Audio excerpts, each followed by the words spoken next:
Hoje o Pode Politicar vai falar de um tema que define o futuro da Baixada Santista: desenvolvimento metropolitano. A região cresce, se conecta e enfrenta desafios, mas também tem um enorme potencial para atrair investimentos. É aí que entra o Fundo Metropolitano do Condesb. E para entender como isso funciona na prática, eu recebo Alexandro Ferreira, que é secretário de Desenvolvimento Urbano de São Vicente e também presidente do fundo. Bem-vindo, Alexandro.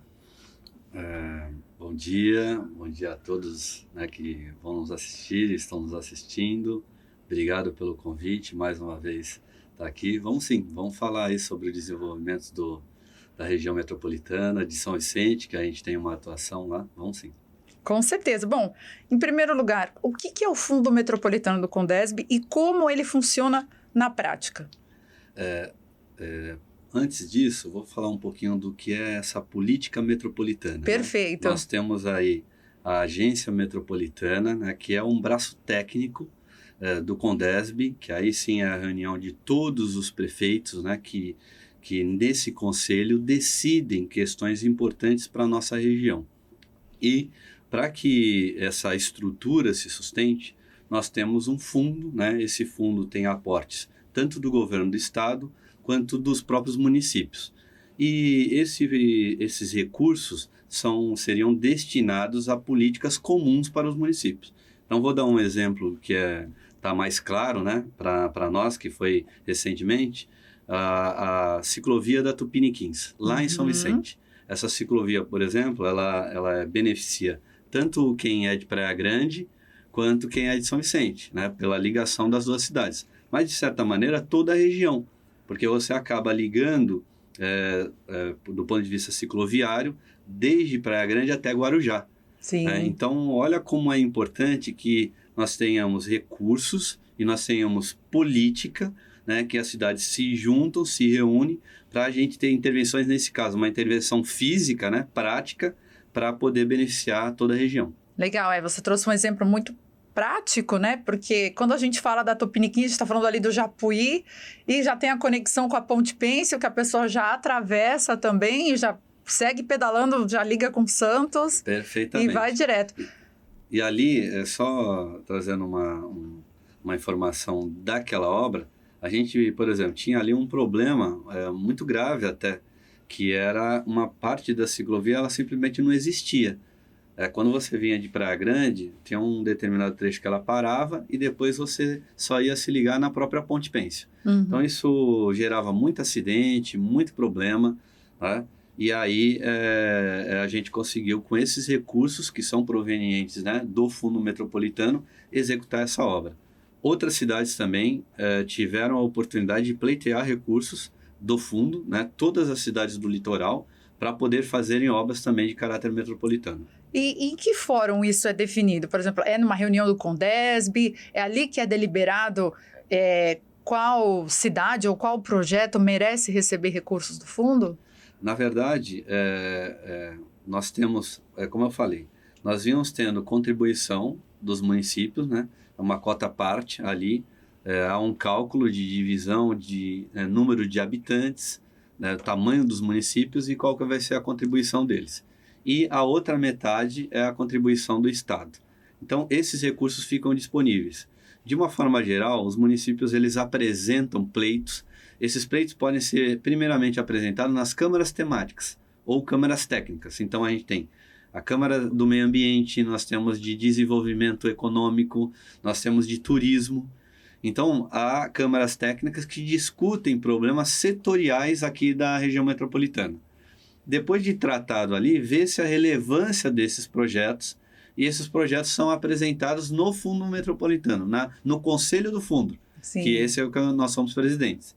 Então, passado pelo Conselho, verificado que há possibilidade desse aporte, que ele está enquadrado nas categorias de financiamento que o fundo pode entrar, que são de interesses comum, né, a toda a região, aí ele vai para o Condesb para também a votação dos prefeitos. Então, esse é o trâmite para a indicação dos recursos. Perfeito. Alexandro, a gente já trouxe como primeiro exemplo, né, uma intervenção para a mobilidade urbana. Acredito que esse é um dos gargalos da região metropolitana, né? Hoje a gente vê esses deslocamentos, o trânsito cada vez mais intenso entre as cidades, e um dos gargalos que a gente acompanha no dia a dia é a ponte do Mar Pequeno, ali, a saída de Praia Grande. Como que você vê isso e como que você imagina uma solução, enfim, como que os prefeitos podem se unir, ou com recursos do Estado, enfim, qual seria a solução para isso? Olha, acho que até numa oportunidade já tivemos falando sobre essa questão da mobilidade que é tão cara para a nossa região, né? A gente estava mesmo falando do nosso dia a dia aqui e dos problemas que a gente enfrenta. Sem dúvida, a AGEM, você acabou de falar, tem essa questão, uma intervenção prática, que é fazer uma obra, mas também outra atuação muito importante é o planejamento. Desde a identificação desses problemas, a elaboração de diretrizes para resolver, de projetos para resolver e aí execução, né? Colocando aí numa ordem lógica da sequência das coisas para a gente chegar numa obra. Então, a gente também tem esse papel, o fundo, né? Essa política metropolitana tem o papel de identificação de todos esses problemas. Você falou da ponte no Mar Pequeno, mas, por exemplo, outra questão que seria muito interessante para a gente aqui é o túnel ligando a Zona Leste em Santos à Zona Noroeste. Isso interferia, né, em todo o tráfego que a gente tem aqui na região. A gente está falando da terceira pista da Imigrantes, a gente está falando do túnel Santos-Guarujá, né, mas é preciso, além dessas infraestruturas, que são, por exemplo, muito significativas para um ativo econômico que é o porto, a gente também tem que pensar nessa mobilidade interna, né?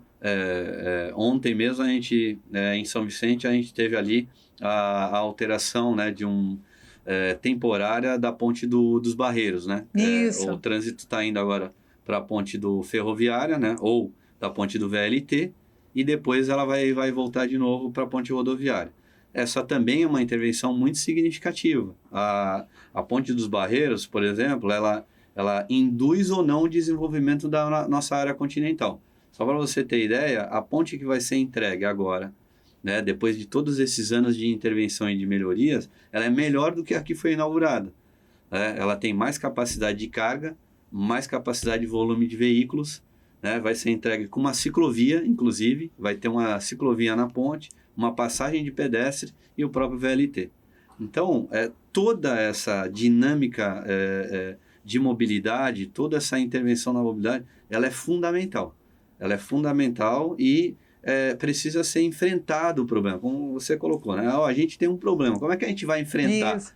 Então, qual que é o fórum? O fórum é esse, a gente reunir prefeitos, eles falarem que é os seus problemas, os técnicos começarem a estudar a solução e aí a gente vê como é que vai financiar essa obra.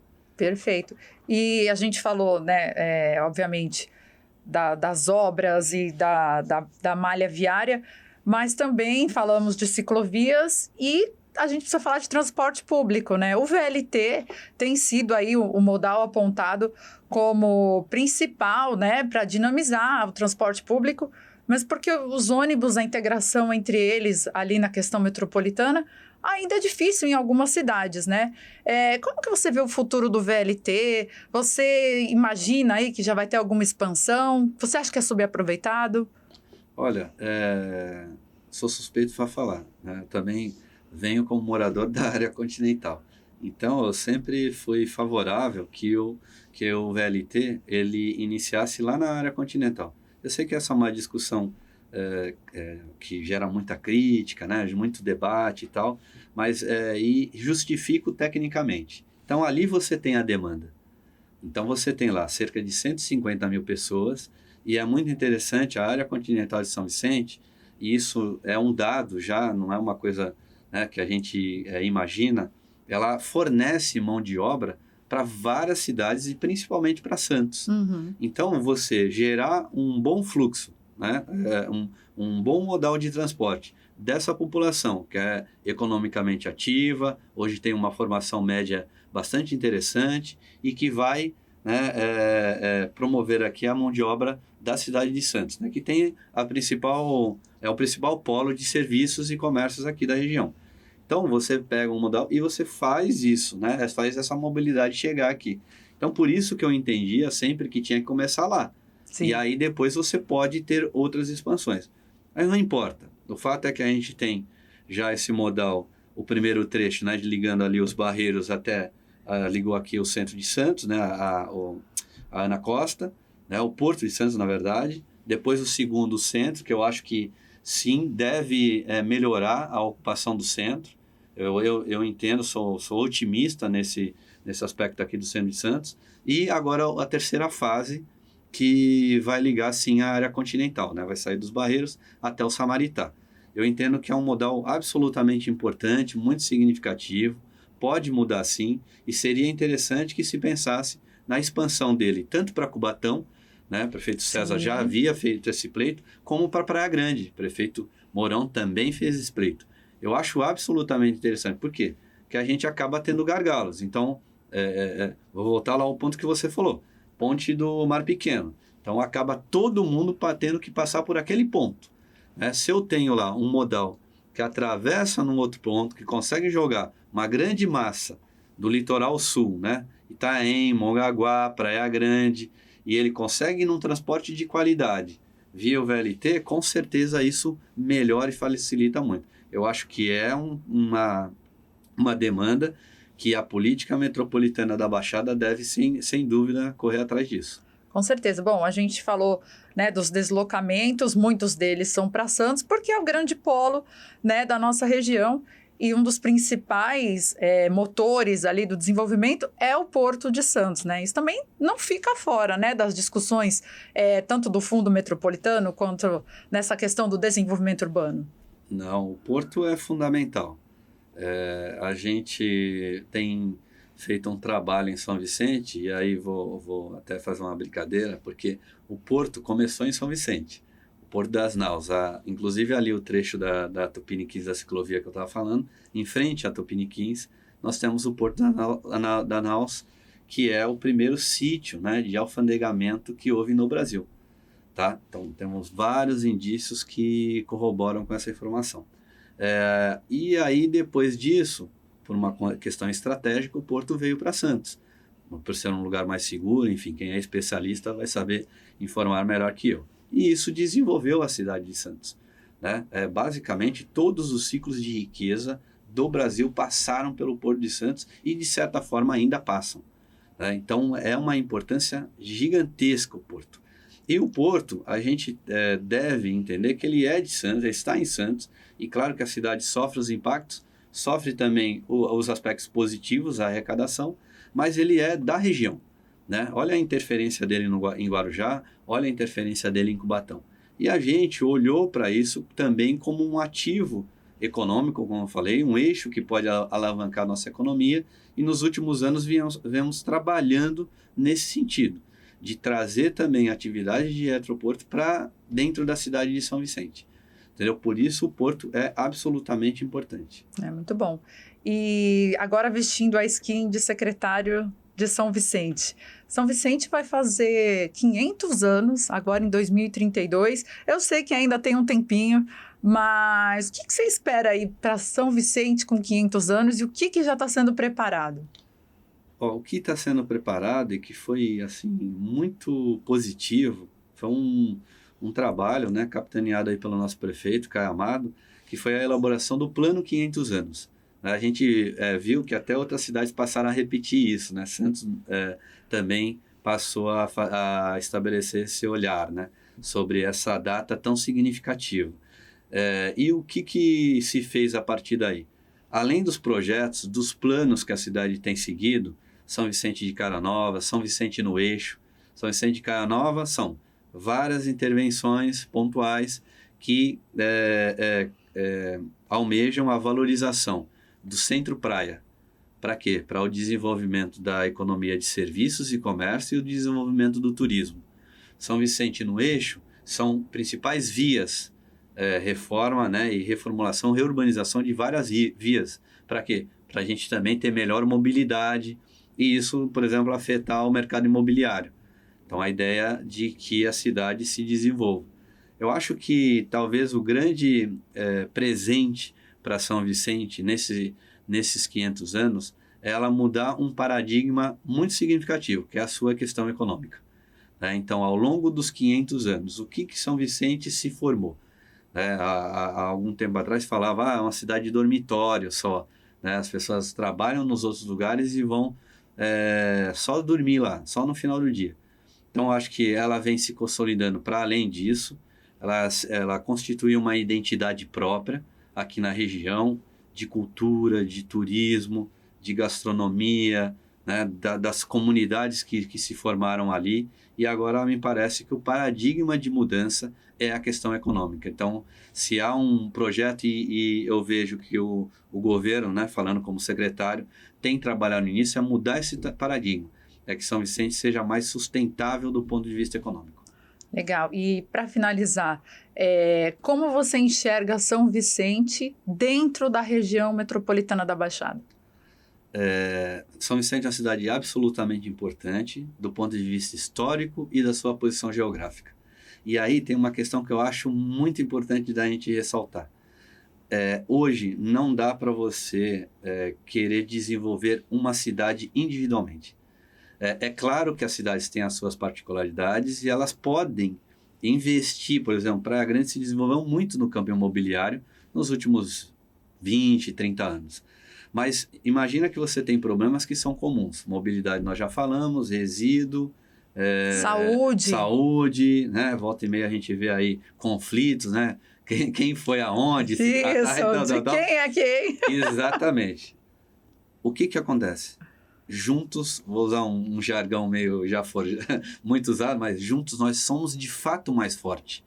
Então, se nós pensarmos que todas as cidades unidas, elas podem resolver problemas comuns, melhorar problemas pontuais, e desenvolver todos numa ação só, eu não tenho nenhuma dúvida. E São Vicente quer se colocar nesse papel.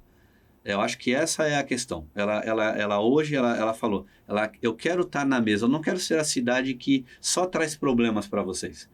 Né? E que parece que durante um tempo meio que estava se criando esse cenário. São Vicente é o problema, é a cidade que tem buraco na rua, é a cidade que tem violência, é a cidade que está...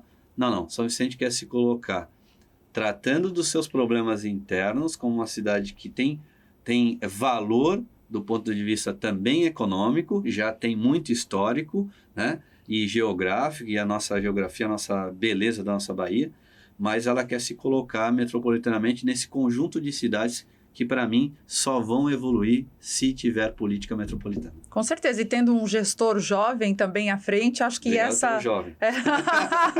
visão é mais, né, é mais interessante aí, né, mais moderna, né? Sim. Não, tem uma atualização. Ao longo das gerações, é preciso verificar qual o seu problema contemporâneo. Você tem que fazer uma análise de qual que é o problema que você tem que enfrentar no seu tempo. Né? Não adianta eu olhar para o tempo do passado nem fazer uma outra coisa de futuro. Eu tenho que olhar para o problema do meu tempo. O meu problema do meu tempo do presente. Exatamente. Do meu tempo, do presente, do contemporâneo. Verificar quais são, né, as questões que estão na nossa região metropolitana e como que a gente vai fazer um enfrentamento para melhorar para as próximas gerações.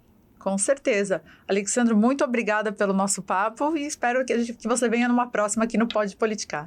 Eu agradeço. Obrigado pelo programa aí. Acho que sempre uma oportunidade da gente falar sobre assuntos tão relevantes para a nossa região e as nossas cidades. Com certeza. E você que nos acompanhou até agora, meu muito obrigada e até o próximo episódio.